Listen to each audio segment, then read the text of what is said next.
मित्रों, सत्य की विजय में आपका स्वागत है। मैं हूं विजय त्रिवेदी। आपका बहुत आभार जिस तरह से आप हमें समर्थन दे रहे हैं, सहयोग दे रहे हैं, हमारा उत्साहवर्धन कर रहे हैं और हमारे वीडियोज़ को पसंद कर रहे हैं। आपको जानकारी हो गई कि हमारे 2 नए प्रोग्राम शुरू हुए हैं, अनकट विद आशुतोष और डेली लीक्स विद आर राजा गोपालन साहब। दोनों को बहुत अच्छा रिस्पॉन्स मिला, उसके लिए भी आपका बहुत शुक्रिया। आज की बात करते वक़्त थोड़ा-सा मन व्यथित है, तकलीफ़ में है। सावन का मौसम चल रहा है, सावन का महीना चल रहा है और देश भर में उत्साह मनाया जा रहा है, पर्व मनाए जा रहे हैं और उत्तर प्रदेश में खास तौर से कांवड़ियों की यात्रा चल रही है। बताया गया कि 4 साढ़े 4 करोड़ कांवड़िए यात्रा कर रहे हैं अपनी श्रद्धा के साथ, अपनी आस्था के साथ, लगातार काम हो रहा है। सरकार ने भी उनके लिए तरह-तरह की व्यवस्थाएँ की हैं, इंतज़ाम किए हैं। हो सकता है बहुत व्यवस्थाएँ पूरी नहीं हो, पर्याप्त नहीं हो, लेकिन वो काम चल रहा है। और मोटे तौर पर कांवड़िए अपने रास्ते पर जा रहे हैं, अपना काम कर रहे हैं, अपनी आस्था के हिसाब से जल लेकर जहाँ पर भी उनको जाना है वहाँ जा रहे हैं। लेकिन बहुत सारी जगहों पर लगातार कोई न कोई ऐसी घटना हो रही है जो इस पूरी व्यवस्था पर, पूरे सिस्टम पर सवाल खड़े कर रही है। रोज़ाना कोई न कोई मारपीट की घटना हो रही है, तोड़-फोड़ की घटना हो रही है, कांवड़िए कहीं नाराज़ हो जाते हैं, कहीं मोटरसाइकिल को तोड़ देते हैं, कहीं सरकारी गाड़ी को तोड़ देते हैं, कहीं एक दुकान को तोड़ देते हैं, कहीं पिटाई कर रहे हैं। ये घटनाएँ बहुत ज़्यादा नहीं है 4.5 करोड़ लोगों के हिसाब से, लेकिन घटनाएँ हैं। सारे रास्तों पर पुलिस की व्यवस्था है, लेकिन लगता है कि पुलिस केवल ये व्यवस्था देखने में है कि कोई कांवड़ियों के साथ छेड़छाड़ ना करे। ये भी बात ठीक है कि कुछ जगहों पर एफआईआर दर्ज की गई है, लेकिन क्या ये सब काफ़ी है?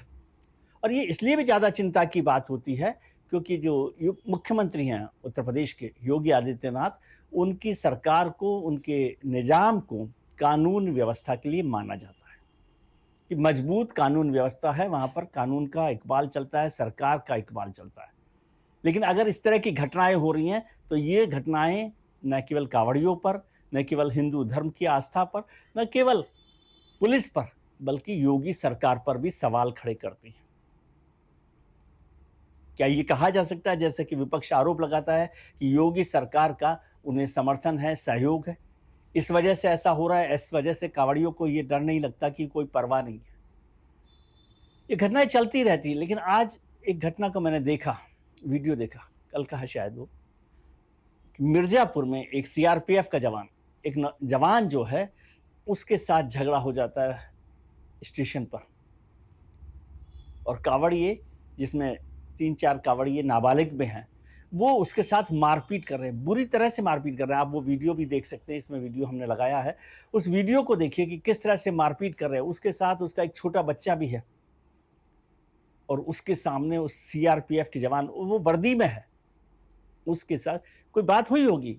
ऐसा नहीं है मैं ये कह रहा हूँ कि केवल कांवड़ियों ने ऐसे ही पीट दिया होगा उसको, लेकिन कोई बात भी हुई हो लेकिन जिस तरह से वो कांवड़िए 7-8 कांवड़िए हैं, 6-7 कांवड़िए हैं, जो भी नंबर है, वो उसको सीआरपीएफ के जवान को जो वर्दी में है, उसको पीट-पीट कर मार रहे हैं, गिरा दिया है ज़मीन पर।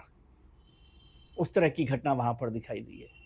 हरिद्वार की एक घटना है, एक घटना में सरकारी गाड़ी को, इनोवा गाड़ी को तोड़ा जा रहा है, कांवड़िए उसको नाराज़ होकर तोड़ा जा रहा है। अभी 2 दिन पहले की घटना देखी थी कि एक मोटर बाइक वाले से कुछ ज़रा-सा नुकसान हो गया था तो उसको तोड़ा जा रहा था। पुलिस वाले वहाँ पर बैठे थे, उसके साथ हो रहा था।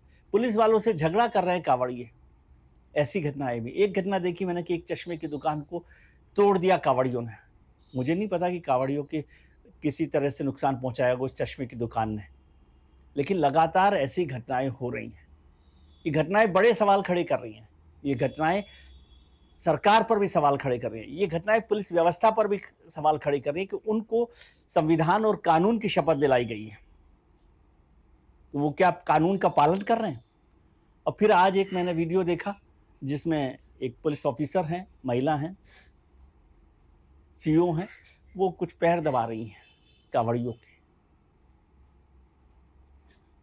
पुलिस में सेवा का भाव हो ये तो हम सब चाहते हैं, लेकिन क्या ये सेवा का भाव है? और यदि ऐसा भी है तो पुलिस को कानून व्यवस्था पर ध्यान देना चाहिए कि नहीं देना चाहिए? व्यवस्थाएँ की जाएँ, इंतज़ाम किए जाएँ, कानून व्यवस्था ठीक रहे, कांवड़ियों को ठीक से जाने, ठीक से आने में कोई परेशानी ना हो, इसका ध्यान रखना चाहिए सरकार को, इसमें किसी को कोई परेशानी नहीं होगी। लेकिन लगातार जिस तरह की घटनाएं हो रही हैं, वो सवाल खड़े कर रही हैं। योगी सरकार की कानून व्यवस्था पर सवाल खड़े कर रही हैं। और ऐसा लग रहा है पूरा तंत्र जो है, पूरा सिस्टम जो है वो उसके साथ खड़ा हुआ है।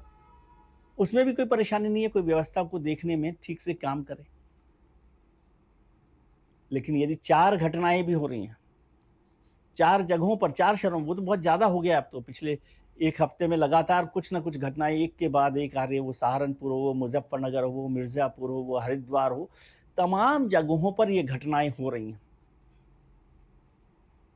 इन पर चिंता करने की ज़रूरत है। आस्था एक अलग विषय है और आस्था को गुंडागर्दी में मत बदलिए। इससे आस्था का भी नुकसान हो रहा है, धर्म का भी नुकसान हो रहा है। बहुत सारे लोग जो इस तरह की व्यवस्थाओं पर, इस तरह की यात्राओं पर मजाक उड़ाते हैं, उनको भी मौका मिलता है मजाक उड़ाने का और सवाल खड़े करने का। अखिलेश यादव जी कुछ-कुछ बोल रहे हैं, कुछ एक्स पर पोस्ट कर रहे हैं, वो उनकी राजनीति है। वो राजनीति के भाव से कुछ-कुछ लिख रहे हैं, उनको भी मौका मिलता है। तो ये सब लोगों की ज़िम्मेदारी है कि कौन लोग इस सबको कर रहा है। वो 4 लोग भी हैं, तो कानून व्यवस्था ठीक से चलनी चाहिए। बहुत सारे लोग इसको धर्म से जोड़कर कर रहे हैं कि हिंदू ऐसा कर रहे हैं इसलिए सरकार नहीं बोल रही, मुसलमान ऐसा करते हैं तो यदि ऐसा करते तो क्या हो जाता। मैं उस पक्ष पर नहीं जाना चाहता। आज तो वो हिंदू कांवड़िए हिंदुओं को पीट रहे हैं, हिंदू पुलिस वालों को पीट रहे हैं। वो सीआरपीएफ का जवान हिंदू है, उसको पीट रहे हैं और आप चुप बैठे हुए हैं। और आप कहेंगे कि ये सवाल मत खड़ा कीजिए क्योंकि हिंदुओं के साथ आप खिलाफ बोलने वाले लोग हैं। धर्म को धर्म की तरह से पालन कीजिए। धर्म में तो सबसे पहले धर्म का पालन करना सिखाया जाता है।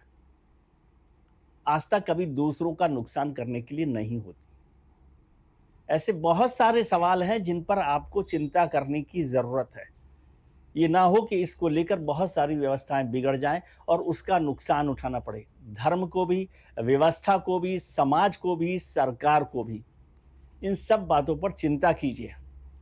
नाराज होने की बात नहीं कि जो लोग सवाल खड़े कर रहे हैं उन पर गुस्सा होने से काम नहीं चलेगा। जो योगी सरकार पर सवाल खड़े कर रहे हैं उनसे पर गुस्सा करने से, उन पर नाराज होने से, उन पर कमेंट करने से काम नहीं चलेगा। कल रात को मुख्यमंत्री योगी आदित्यनाथ ने दिल्ली में प्रधानमंत्री जी से, अमित शाह जी से भी मुलाकात की। मुझे उम्मीद है कि शायद उन लोगों ने भी बात की होगी कि योगी जी की सरकार का जो कानून व्यवस्था का राज है वो ठीक से चलता रहे। अटल बिहारी वाजपेयी अक्सर एक शब्द का इस्तेमाल करते थे, राजधर्म। क्या मुख्यमंत्री जी को राजधर्म का पालन नहीं करना चाहिए? क्या इस सरकार को राजधर्म का पालन नहीं करना चाहिए? और जो पुलिस वाले हैं, अक्सर कहा जाता है कि सरकार के इशारे पर चलती है पुलिस। सरकार के इशारे पर चलने की बजाय पुलिस को संविधान और कानून के इशारे पर चलना है। उस रास्ते पर चलने की ज़रूरत है और उससे दोनों की इमेज, दोनों की छवि वो भी ठीक रहेगी और समाज में लॉ एंड ऑर्डर भी ठीक रहेगा। लॉ एंड ऑर्डर ठीक रहेगा तो सबके लिए सामाजिक व्यवस्था ठीक रहेगी। इसमें किसी को नाम लेकर करने की ज़रूरत नहीं है। और इसमें 1 कांवड़िए, 2 कांवड़िए, और उसको जनरलाइज़ करने की भी ज़रूरत नहीं है। बहुत सारे लोग उसको जनरलाइज़ कर रहे हैं कि कांवड़िए जो हैं गुंडागर्दी करते हैं, कांवड़ियों से व्यवस्था पूरी की पूरी अस्त-व्यस्त हो जाती है। जब 4 करोड़ कांवड़िए यात्रा कर रहे हैं और 40 घटनाएँ होती हैं या 4 घटनाएँ होती हैं तो उसका परसेंटेज देख लीजिए। लेकिन मेरा आग्रह यह है, मेरा निवेदन यह है, मेरी रिक्वेस्ट ये है कि वो 4 घटनाएँ भी नहीं हों। वो 4 घटनाएँ, वो 4 लोग 4 करोड़ लोगों की आस्था पर सवाल खड़े करने का मौका देते हैं। वो 4 लोग योगी सरकार की कानून व्यवस्था पर सवाल खड़े करने का मौका देते हैं। वो 4 लोग हिंदू धर्म की व्यवस्था पर सवाल खड़े करने का मौका देते हैं। इसलिए उनसे सावधान रहिए, उनके साथ मत खड़े होइए। कानून को कानून की तरह से काम करना चाहिए, व्यवस्था को व्यवस्था की तरह से रहना चाहिए और मुख्यमंत्री को मुख्यमंत्री की तरह से रहना चाहिए। हो सकता है आप इन सब बातों से नाराज हों, लेकिन ये सच है। अपने मन में भी टटोल कर देखिए। किसी दिन आपकी गाड़ी कभी टकरा जाएगी तो क्या होगा? ध्यान रखिए। और कांवड़ियों से भी आग्रह है कि वो आराम से, शांति से, मन से, आस्था से अपने काम पर चलें। कहीं पर कोई गड़बड़ भी हो जाती है, कहीं लग भी जाती है तो उसको छोड़ देना चाहिए, उस चूक से नहीं जाना चाहिए। अभी बहुत सारे इश्यूज़ हैं जिन पर चर्चा कर सकते थे, लेकिन मैंने कहा आज इस पर बात करना ज़रूरी हो गया है, क्योंकि ये बढ़ता जा रहा है। उम्मीद है कि आप सब लोग इस बात को इसी तरह से लेंगे। मन व्यथित है, फिर से कह रहा हूँ, तकलीफ में है। आप अपना ध्यान रखिए और उनका ध्यान रखिए जो आपका ध्यान रखते हैं। अपने मित्रों, परिजनों, रिश्तेदारों के साथ खुश रहिए, मस्त रहिए, व्यस्त रहिए, स्वस्थ रहिए। नमस्कार, प्रणाम, आभार।